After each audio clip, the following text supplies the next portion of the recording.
Эне тилим, кымбаттан кыналышып бүткөн тилим, кылымдан азиз энем күткөн тилим. Төрөлүп бул дүйнөгө көз ачканда, жаралып жаным менен бүткөн тилим. Тилиңе кулдук кылам менем атам, кечиргин мен тараптан болсо катам.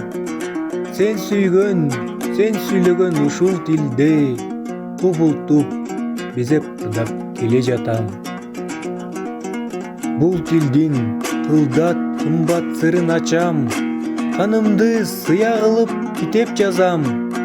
Таң эрте тилем үрүп бүтөт десе, күн менен уккан кечте кошо батам.